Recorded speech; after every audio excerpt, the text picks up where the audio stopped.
Take a break from your busy schedule and join Harold Sala for Guidelines, a 5-minute commentary on living. By the world standard, he was a failure, wrote Bernie May. Even worse, he was a fool.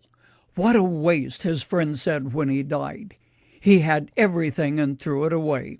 His name was William Borden, of the wealthy and famed Borden family. His family had made millions in the milk business back at a time when money was scarce. During his first year at Yale, William Borden heard Samuel Zwemer, a profoundly moving speaker who talked about the great needs of the world of Islam. While Borden could have rationalized that by using his vast wealth, he could make a lasting contribution to the task of world missions. He decided nothing would substitute for the gift of himself. His goals in life changed. His values changed too. He changed, and evidence of that was the fact he gave away hundreds of thousands of dollars to various Christian organizations.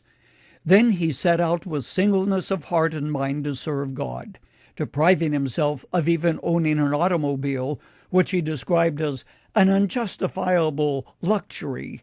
He rode a bicycle so that none might accuse him of being better than they. His goal was to reach the Muslim Kansu people of China, but he never got there. Detouring by way of Egypt so that he could learn Arabic, he met death only 4 months after his arrival. When spinal meningitis struck, this idealistic young man with such great promise was felled by the grim reaper and took his place among the truly great. Borden is not alone in being thought foolish. Another young man whose name was written in the blood of martyrdom, Jim Elliot, wrote the following words in his diary shortly before his death at the hands of the Auca Indians in Ecuador. Quote, "He is no fool who gives what he cannot keep to gain what he cannot lose." End quote. The same epitaph was hurled at another relatively young man who died prematurely and was buried in Egypt. His name, Oswald Chambers. In his youth, Chambers showed such artistic talent that he was awarded several scholarships in art to universities in Europe. Chambers, to the chagrin of teachers and classmates, rejected them. He chose to study at a nondescript Bible school in Scotland, where he taught and wrote for several years. Then, feeling what he described as the call of God in his life, Oswald Chambers went to Egypt as a military chaplain and died prematurely at the age of 37. Fully aware that friends and even family considered his career to be a waste, he wrote, "I am not many kinds of fools in one. I am only one kind of fool, the kind which believes and obeys God."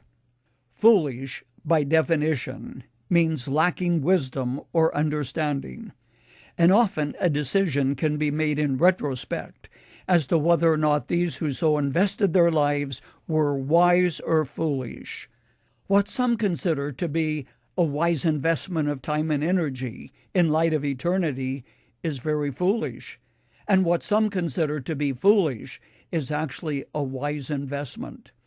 Looking back over his life, sensing that he had missed God's best, Saul, the first king of ancient Israel, cried out, "I have played the fool." He had foolishly wasted his life.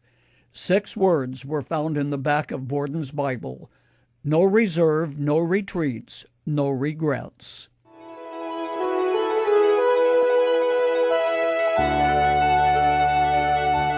You've just heard Dr. Harold Sala with Guidelines, a 5-minute commentary on living. If you would like to listen to the program again, download a copy, subscribe to our e-commentary, or view other resources, visit guidelines.org. We would like to hear from you too. You can email us at info@guidelines.org. That's info@guidelines.org. Thanks for listening, and we invite you to join us again for the next edition of Guidelines.